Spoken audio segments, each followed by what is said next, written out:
dia! Bom dia! Olha, se uma pessoa for procurar um velho sábio, um lugar muito especial, porque tinha uma grande dúvida para tirar com esse sábio. Ele perguntou: sábio, quantas vidas a gente tem?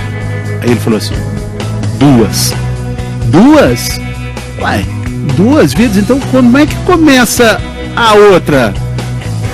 No exato instante que você percebe que só tem uma.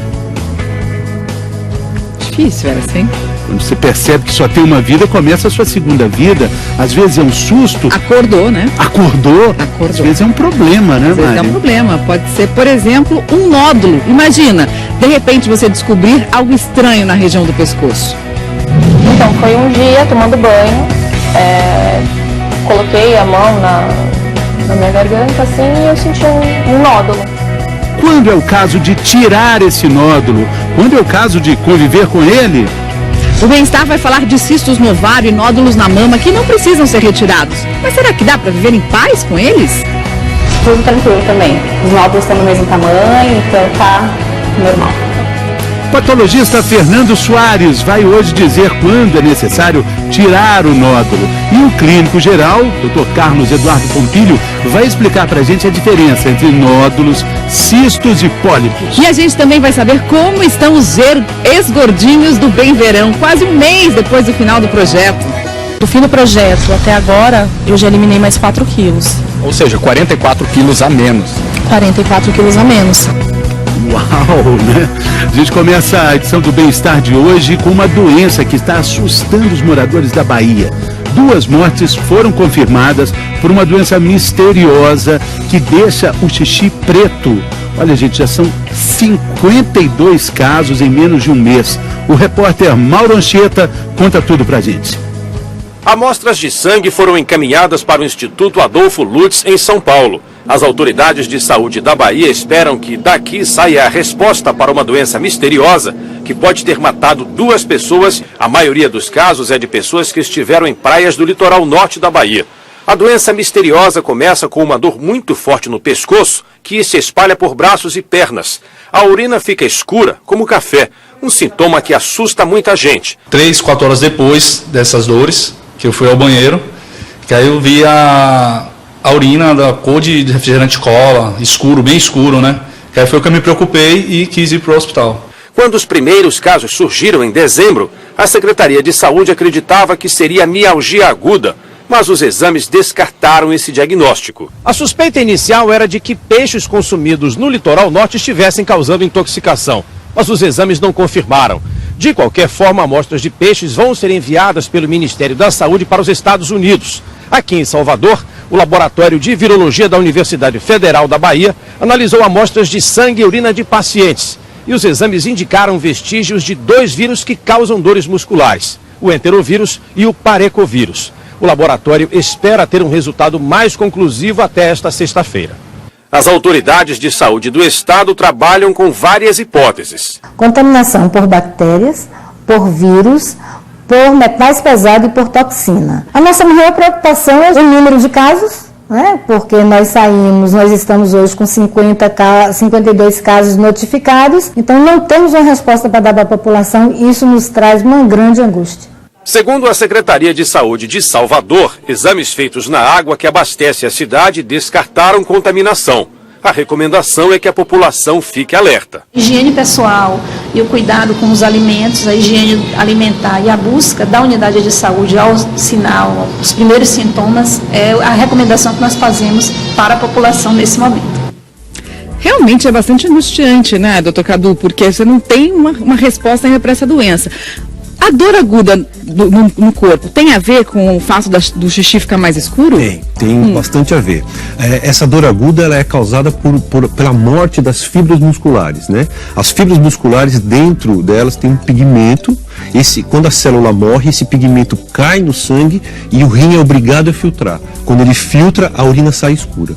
Então, além de ter toda essa sintomatologia, esses sintomas de dor muscular, de fraqueza e tal, isso ainda pode causar um problema renal em função desses pigmentos que caem por ali. Doutor, a gente viu que no caso de uma das mortes, a pessoa tinha problema de pressão alta e tinha algumas outras comorbidades, como dizem os médicos. Isso também é mais um risco para quem tem um contato com essa doença ainda misteriosa. Sempre as pessoas que têm outras doenças associadas, diabetes, pressão alta e outras doenças, problemas de câncer, oncológicos, são mais suscetíveis a ter complicações. Então, quando você tem uma infecção, uma intoxicação aguda, como é o que parece essa doença, pessoas que são mais debilitadas acabam sofrendo mais. No caso de ser uma contaminação por peixe, a gente já viu que teve alguns exames que negaram isso, que algumas análises de peixes foram feitas. Esse peixe, ele precisa ser comido cru ou quando você frita, perde o poder de toxina, ou mesmo que você cozinhe e esquente ele continua tóxico? Uma das suspeitas do diagnóstico, da causa desse problema, é uma doença que é causada por uma toxina que está presente em peixes, né, ou em crustáceos. Essa toxina, ela é uma toxina que a gente chama de termoestável, ou seja, quando você frita e cozinha a carne do peixe, ela continua lá. Ela continua estável, do peixe do Não é necessário comer só o peixe cru para que isso cause essa doença, entendeu? Mesmo que você frite, essa toxina continua lá. Mas a gente não sabe ainda o que é. Se é essa doença. Ninguém sabe ainda o que é. Mas parece com essa doença de RAF. Parece muito uma doença chamada doença de RAF, que foi descrita na década de 20, lá na Alemanha, que é causada por uma intoxicação por carne de peixe. O fato é que a gente está acompanhando de perto e aqui no Bem-Estar você vai ter todas as informações. Vamos torcer para que essa situação seja esclarecida o quanto antes. A gente está falando hoje aqui sobre tireoide, nódulo na tireoide, quando é preciso tirar, quando é possível conviver com ele. Vamos conhecer agora, a Michele Loreto vai apresentar duas moças para a gente com situações diferentes. Uma teve que tirar, outra, situação mais comum, está convivendo com esse problema. Vamos ver a reportagem. Então, foi um dia tomando banho, coloquei a mão na minha garganta assim e eu senti um nódulo. Depois disso, a Mariana ficou preocupada e foi direto procurar um médico. Ela falou: olha, Mariana, esse nódulo que você está sentindo é uma íngua realmente, não tem nenhuma característica maligna assim ao toque, mas tem um na sua tireoide que eu quero investigar melhor. Então eu vou te passar os exames, você vai fazer os exames e aí a gente conversa quando você voltar. O resultado da biópsia foi um baque. Era um tumor maligno. Eu falava: gente, meu Deus, eu estou doente, eu vou morrer, vou ter que fazer quimioterapia, vai cair meu cabelo, não sei, acabou. Já fiquei desesperada. Mas tudo correu super bem. Mariana fez cirurgia para remover a tireoide, não precisou de químio, mas fez uma sessão de iodoterapia, que é um tratamento à base de iodo radioativo e serve para destruir qualquer outra célula cancerígena na tireoide.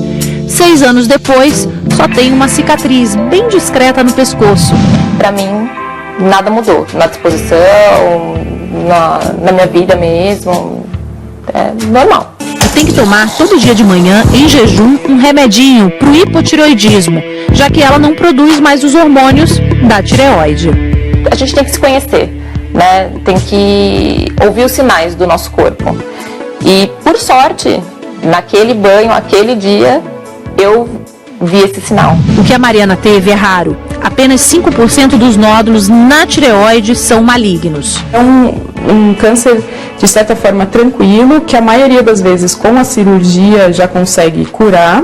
Um nódulo na tireoide preocupa quando o formato dele é estranho. Também quando ele tem mais de 4 centímetros. Aí deve ser operado, mesmo que seja benigno. Então não seria para todo mundo que a gente pediria o ultrassom de tireoide. O exame de ultrassom da tireoide deve ser feito pelas pessoas que têm casos de câncer de tireoide na família, aumento de volume na região do pescoço, queixa de engasgo e tosse e dificuldade de engolir alimentos. Existe uma maneira bem prática de fazer um autoexame da tireoide. Você pode fazer isso em casa mesmo, sozinho, uma vez por mês. Você toma um gole d'água e ao engolir, você vai perceber se tem algum nódulo por aqui. É bem fácil. A Marília está aqui hoje fazendo ultrassom porque há 6 anos descobriu 5 nódulos na tireoide. Ela já fez 2 punções que detectaram que são nódulos benignos. E assim vai acompanhando. No exame de hoje, tá tudo bem. Tudo tranquilo também. Os nódulos estão do mesmo tamanho, então tá normal. A gente acompanha com o exame de ultrassom e se mudar a característica no ultrassom, aí talvez seja o momento que esse nódulo tenha malignizado. Existe essa chance, é pequena, mas existe. Muito bem, então a Marília tem a situação mais comum. O nódulo está sob controle, ela está acompanhando. A gente vai ver aqui, doutor Fernando, é o nódulo mais característico mesmo. Ele é redondo, ele tem uma forma mais definida. Nesse caso, é o acompanhamento mesmo. Exatamente. Ele é um nódulo muito bem delimitado, como esse aqui. Geralmente sólido, pode ser cístico também, pode ter algum grau de fluido, mas que bem delimitado, bem detectado ao ultrassom, simplesmente o acompanhamento regular é o suficiente. Agora, no caso da outra moça que a Michele Loreto mostrou, a Mariana, ela teve que retirar o nódulo. Aí o nódulo tem uma outra característica, ele não tem a forma redonda, ele é um amontoado de nódulos, e aí só 5% dos casos, mas nessa situação tem que retirar o nódulo. São 2 situações de nódulos deste tipo na tireoide. Um que não tem nenhuma relação com neoplasia, que é um bócio, que é uma doença do metabolismo da tireoide, e tem a situação que esses nódulos são irregulares, grandes, distribuídos, irregularmente distribuídos na tireoide. Esses sim devem ser investigados e potencialmente, conforme o exame, o ultrassom, a punção, serem retirados e tratados complementarmente. A gente tem uma dúvida do nosso auditório virtual, olha só, da Lídia. Tenho dúvida sobre o câncer na tireoide. Como é a retirada, doutor Cadu? Bom, a retirada do nódulo, ela é uma retirada relativamente simples, porque a tireoide ela é uma glândula que é superficial, não é? Mas isso um cirurgião de cabeça e pescoço, um cirurgião geral vai orientar a pessoa melhor e ver. Mas nem sempre você precisa tirar a tireoide inteira quando você tem não é necessário. Pode tirar só o nódulo. Exceto nas situações em que o Dr. Fernando falou, em que você tem nódulos meio irregulares, às vezes vale a pena tirar a glândula inteira, né? Normalmente, uma retirada parcial da glândula, de um lobo da glândula, de uma das metades da glândula, é suficiente. Uhum. Temos mais uma dúvida que chegou agora, olha só, Ivanir. Tive um nódulo na mama, existe a possibilidade dele virar câncer? O nódulo na mama, ele vira câncer, doutor Fernando? De modo geral, não. A grande maioria dos nódulos da mama são nódulos circunscritos, especialmente aqueles em pacientes jovens, pequenos e que não representam risco de malignização. Novamente, são os mesmos critérios, um nódulo bem delimitado, pequeno, sem sintomatologia. A gente pode usar o mesmo exemplo. Pode usar o mesmo exemplo. Da tireoide também na mama. Vou refazer essa bolinha aqui. Sim, ele é bem delimitado, ele é identificado em que região da mama pode mais ser comum? Em qualquer região, geralmente nos quadrantes inferiores são mais frequentes. Embaixo. Né? E ele, na verdade, ele sendo bem delimitado, de tamanho pequeno e não causando sintomas, somente o acompanhamento é o suficiente. Todavia, se ele for um nódulo irregular, duro, infiltrativo, ou seja, se ele não tem limites e já é maior, esse sim merece uma investigação mais detalhada. Exatamente sobre esse assunto, os nódulos da mama, benignos ou malignos, a Michele Loreto vai trazer mais esclarecimento para a gente agora. Em mulheres com menos de 35 anos, normalmente o nódulo é benigno. Ao contrário, mulheres que já estão na menopausa, que não usam hormônio e que notam o aparecimento de um nódulo, aí esses nódulos têm que ser investigados para a diferenciação de um nódulo maligno ou de um benigno.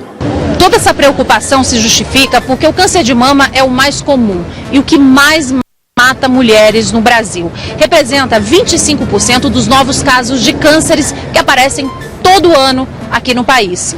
Por isso, toda informação é útil. O nódulo benigno, ele é indolor.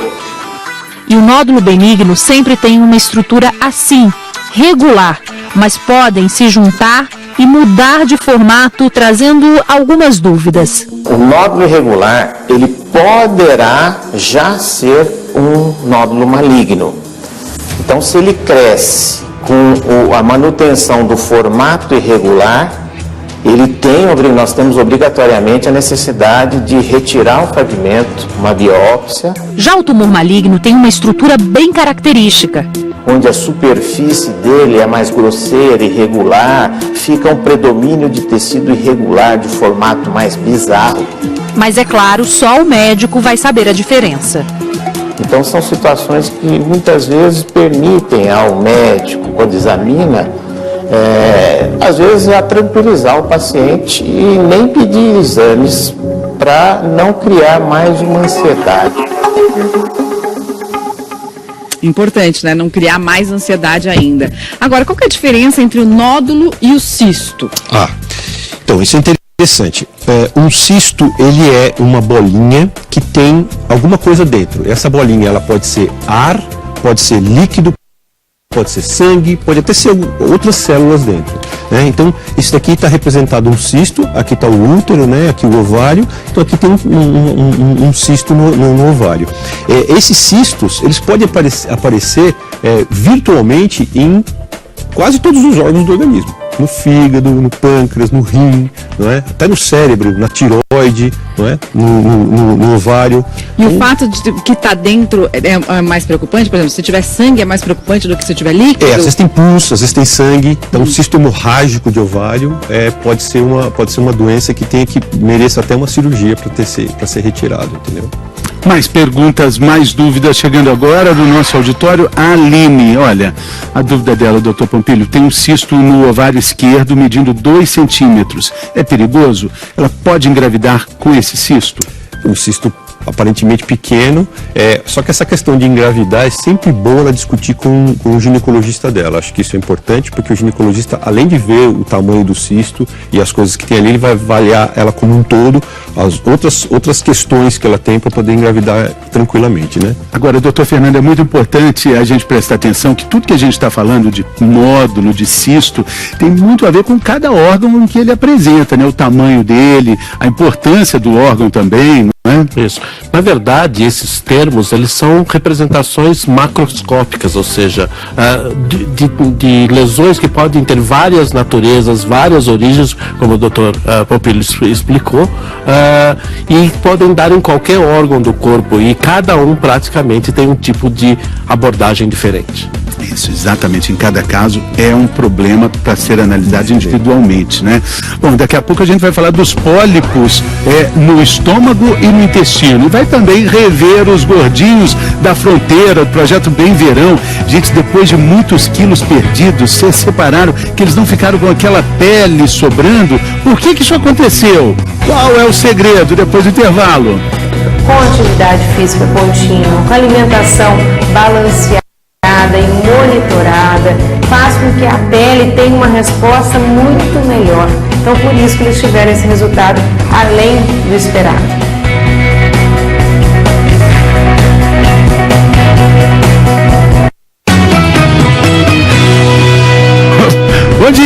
Bom dia não, saúde! Ele ficou desconcertado porque o doutor Carlos Eduardo Pompilho perguntou pra ele que meia é essa, gente. É um clássico do deputado do Fernando Rocha. Essa daí você faz assim. Não usa não. Falei com o doutor Pompilho. De balãozinho. De balãozinho, pra te levar, Mari. A gente tá falando dos gordinhos de Foz do Iguaçu, gente, impressionante. Perderam muitos quilos durante praticamente o ano todo e não ficou nenhuma gordura sobrando, não. Pouca pele, né? Pouca pele. Anderson Frigo, fala pra gente qual foi esse segredo. Preste atenção nessa imagem. E agora repara só na transformação. Não é passe de mágica, não. Durante mais de 7 meses, 10 então gordinhos lutaram para emagrecer no projeto Bem Verão sob os olhos atentos de vários profissionais de saúde.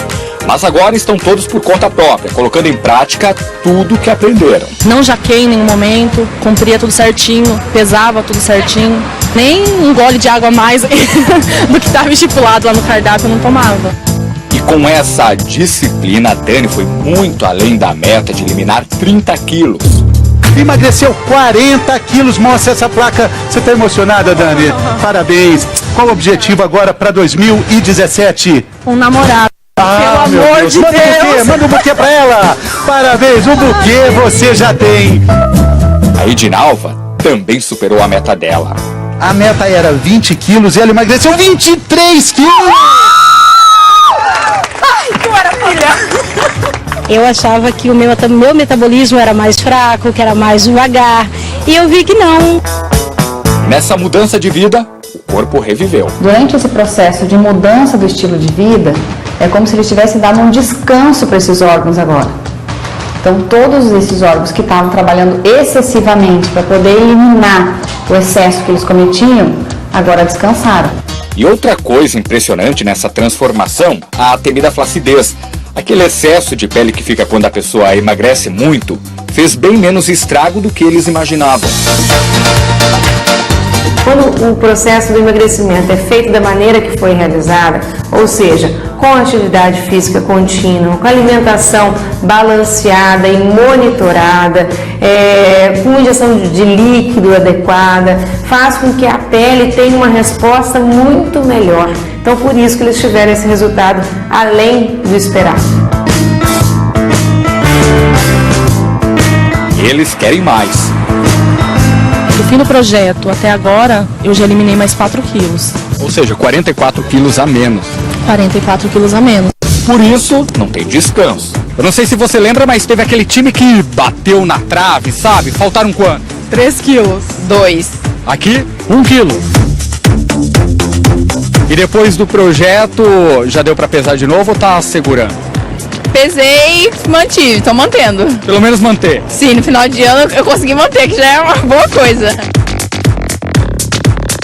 Também tô mantendo, mas agora a batalha continua pra continuar perdendo, né? Engordar só se ganhar massa magra agora. Pode me entrevistar daqui a 1 ano, que eu vou estar de novo com 74 quilos ou menos.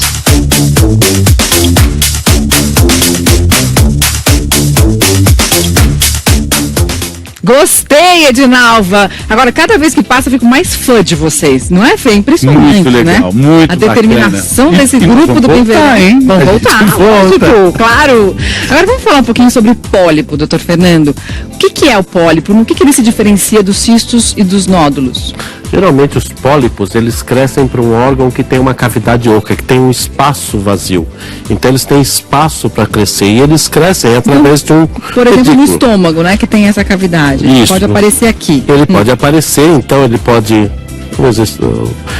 então crescer, ele cresce para dentro da luz, né, do órgão, fazendo uma projeção.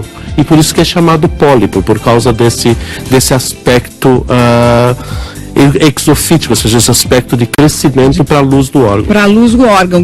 Fica com uma carinha assim de cogumelo, né? Isso, fica com uma carinha no de cogumelo. intestino, por exemplo, ele pode aparecer. Ele é meio penduradinho, né? Isso, ele tem um pedículo, a gente chama de pedículo, né? Que é essa união aqui que a gente vê nos cogumelos, ele tem mesmo essa cara de cogumelo, né?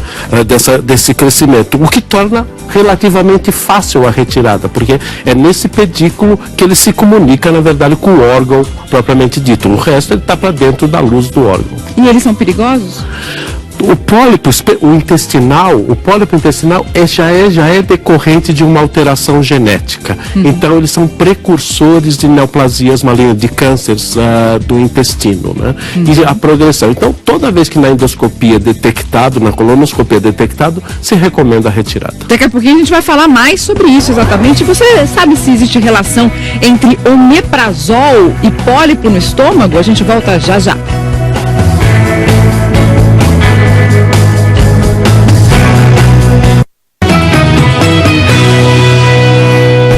Bem-vindo de volta à hora do G1 em 1 minuto.